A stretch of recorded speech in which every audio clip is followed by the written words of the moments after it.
ಕುಡಿಯುವ ನೀರಿನ ಸಂಬಂಧಪಟ್ಟಾಗಿ ನಮ್ಮ ಜಿಲ್ಲೆಯಲ್ಲಿ ಇರುವಂಥ ಮುಖ್ಯವಾದಂಥ 3 ನದಿಗಳು ಕೃಷ್ಣ, ಘಟಪ್ರಭಾ, ಮಲಪ್ರಭಾ ನದಿ.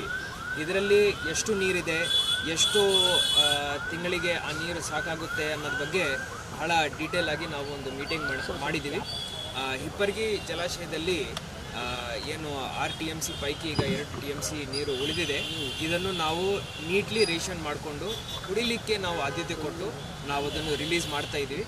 ಹಾಗೂ ಮಹಾರಾಷ್ಟ್ರ ರಾಜ್ಯದಿಂದ 2 TMC ನೀರನ್ನು ನಾವು ಅಲ್ಲಿಂದ ಕೇಳಬೇಕಂತ ಹೇಳಿ ನಮ್ಮ ಜಿಲ್ಲೆಯ ಉಸ್ತುವಾರಿ ಸಚಿವರು ಹಾಗೂ ಆ ಮುಖ್ಯಮಂತ್ರಿಗಳ ಮೀಟಿಂಗಲ್ಲಿ ಮಾನ್ಯ ಮುಖ್ಯಮಂತ್ರಿಗಳು ಮುಖ್ಯ ಕಾರ್ಯದರ್ಶಿಯವರಿಗೆ ಮೇಡಮ್ ಶಾಲಿನಿ ರಜನೀಶ್ ಅವರಿಗೆ ಅವರು ತಿಳಿಸಿದ್ದಾರೆ.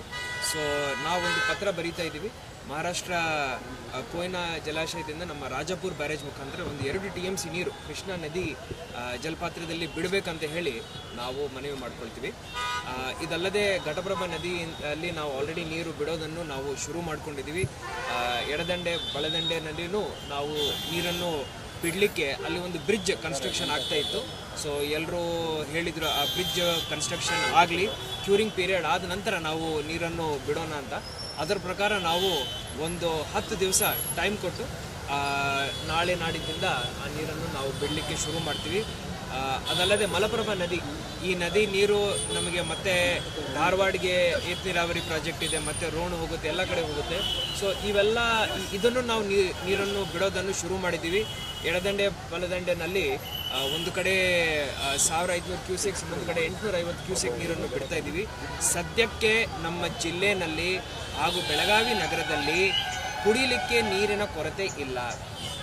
ಏನಾದರೂ ಆ ರೀತಿಯ ಸಿಚುವೇಶನ್ ಸೃಷ್ಟಿಯಾಗಿದೆ ಅಂದರೆ ಎಲ್ಲ ಪೂರ್ವ ಸಿದ್ಧತೆಗಳನ್ನು ನಾವು ಮಾಡ್ಕೊಂಡು ಇಟ್ಕೊಂಡಿದ್ದೀವಿ. ಪ್ರತಿ ಗ್ರಾಮ ಪಂಚಾಯಿತಿಯಲ್ಲಿ ನಮ್ಮ CEO ರಾಹುಲ್ ರವರು ಹೇಳಿದರು, ಅವರ ಸ್ವಂತ ವಾಟರ್ ಟ್ಯಾಂಕರ್ಗಳನ್ನು ಅವರು ವ್ಯವಸ್ಥೆ ಮಾಡ್ಕೊಂಡಿದ್ದಾರೆ. ಮೊದಲನೇ ಆದ್ಯತೆಯಲ್ಲಿ ನಾವು ಖಾಸಗಿ ಬೋರ್ವೆಲ್ನಿಂದ ಆ ಟ್ಯಾಂಕರ್ಗಳನ್ನು ತುಂಬಿಕೊಂಡು ನಾವು ನೀರಿನ ಸರಬರಾಜು ಮಾಡಲಿಕ್ಕೆ ನಾವು ವ್ಯವಸ್ಥೆ ಮಾಡ್ಕೊಂಡು ಇಟ್ಕೊಂಡಿದ್ದೀವಿ. ಇನ್ನೂ ಆ ಸಂದರ್ಭ ಬಂದಿಲ್ಲ, ಆದರೆ ಪೂರ್ವ ಸಿದ್ಧತೆ ಇದೆ. ಕಾರ್ಪೊರೇಷನ್ ಲಿಮಿಟ್ಸಲ್ಲಿ ಕಾರ್ಪೊರೇಷನ್ ಕಮಿಷನರ್ ಜೊತೆ ಮಾತಾಡಿದ್ದೀನಿ. ಸದ್ಯಕ್ಕೆ ಯಾವುದೇ ಟ್ಯಾಂಕರ್ ಮುಖಾಂತರ ನೀರಿನ ಸರಬರಾಜು ಮಾಡ್ತಾ ಇಲ್ಲ, ಏನು ಟ್ಯಾಪಲ್ಲಿ ಬರ್ತಾ ಇದೆ ಆ ನೀರೇ ನಾವು ಸಪ್ಲೈ ಮಾಡ್ತಾ ಇದ್ದೀವಿ. ನಮ್ಮ ರಾಕಸ್ಕೊಪ್ಪ ಡ್ಯಾಮಲ್ಲಿ ಏನು ನೀರಿನ ಮಟ್ಟ ಇದೆ ಅದನ್ನು ನಾವು ನೋಡ್ಕೊಂಡು ಬಂದಿದ್ದೀವಿ. ನೆಕ್ಸ್ಟ್ 2 ಮಂತ್ಸ್ಗೆ ತಕ್ಕಂಥ ಕುಡಿಲಿಕ್ಕೆ ನೀರು ನಮ್ಮ ಕಡೆ ಇದೆ. ಆದರೆ ಈ ಮುಂದಿನ ಮಾನ್ಸೂನ್ ಏನಿದೆ, ಮುಂದಿನ ಮಳೆಗಾಲದ ಏನು ಪ್ರಿಡಿಕ್ಷನ್ ಇದೆ, ಸ್ವಲ್ಪ ಕಡಿಮೆ ಇರ್ಬೋದು ಅಂತ ಹೇಳಿ ನಮ್ಮ ಮೆಟ್ರಲಾಜಿಕಲ್ ಡಿಪಾರ್ಟ್ಮೆಂಟಲ್ಲಿ ಪ್ರಿಡಿಕ್ಷನ್ ಇತ್ತು. ಮೊನ್ನೆ ಮಾನ್ಯ ಮುಖ್ಯಮಂತ್ರಿಗಳ ಮೀಟಿಂಗಲ್ಲಿನೂ ಹೇಳಿದ್ದಾರೆ.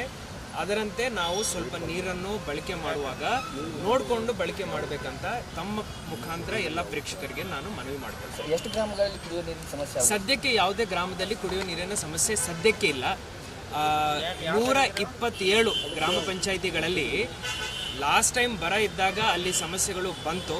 ಸೊ ಅದರಿಂದ ನಾವು ಅವರನ್ನು ವಲ್ನರಬಲ್ ಗ್ರಾಮ ಪಂಚಾಯಿತಿ ಅಂತ ಹೇಳಿ ಘೋಷಣೆ ಮಾಡಿದ್ದೀವಿ. ಏನಾದರೂ ಅಲ್ಲಿ ಪ್ರಾಬ್ಲಮ್ ಸೃಷ್ಟಿಯಾದಾಗ ಆ ಸಿಚುವೇಶನ್ನು ಹೆಂಗೆ ಟ್ಯಾಕಲ್ ಮಾಡಬೇಕು ಅನ್ನೋದ್ರ ಬಗ್ಗೆ ನಾವು ಪೂರ್ವ ಸಿದ್ಧತೆ ಮಾಡ್ಕೊಂಡು ಇಟ್ಕೊಂಡಿದ್ದೀವಿ. ಟ್ಯಾಂಕರ್ ಮುಖಾಂತರ ಖಾಸಗಿ ಬೋರ್ವೆಲ್ಲಿಂದ ಫಿಲಪ್ ಮಾಡ್ಕೊಂಡು ಕೊಡ್ತೀವಿ. ಇಲ್ಲ ಆ ಥರ ಆಗಲಿಲ್ಲ, ಹೊಸ ಬೋರ್ವೆಲ್ ಏನಾದರೂ ಕೊಡಬೇಕಂದ್ರೆ ಅದನ್ನು ನಾವು ವ್ಯವಸ್ಥೆ ಮಾಡ್ಕೊಂಡು ಇಟ್ಕೊಳ್ತೀವಿ. ಸದ್ಯಕ್ಕೆ ನಮ್ಮ ಜಿಲ್ಲೆಯಲ್ಲಿ, ನಮ್ಮ ರಾಜ್ಯದಲ್ಲಿ ಬರ ಘೋಷಣೆ ಆಗಲಿಲ್ಲ. ಎಲ್ಲೆಲ್ಲಿ ತುರ್ತು ಪರಿಸ್ಥಿತಿನಲ್ಲಿ ನಾವು ರಿಯಾಕ್ಷನ್ ಮಾಡಬೇಕು, ಗ್ರಾಮ ಪಂಚಾಯತ್ ಇರ್ಬೋದು, ನಗರ ಸ್ಥಳೀಯ ಸಂಸ್ಥೆಗಳಿರ್ಬೋದು, ಹಾಗೂ ನಮ್ಮ ಇತರ ಫಂಡ್ಸ್ ಏನಿದಾವೆ ಅದನ್ನು ಉಪಯೋಗ ಮಾಡಿಕೊಂಡು ನಾವು ಇದನ್ನು ಇತ್ಯರ್ಥಿಸ್ತೀವಿ. ಸದ್ಯಕ್ಕೆ ಕಾರ್ಪೊರೇಷನ್ ಲಿಮಿಟಲ್ಲಿ ಹಾಗೂ ಗ್ರಾಮ ಪಂಚಾಯಿತಿಗಳಲ್ಲಿ ಎಲ್ಲಿನೂ ಟ್ಯಾಂಕರ್ ಮುಖಾಂತರ ಸಪ್ಲೈ ನಾವು ಮಾಡ್ತಾ ಇದ್ದೀವಿ.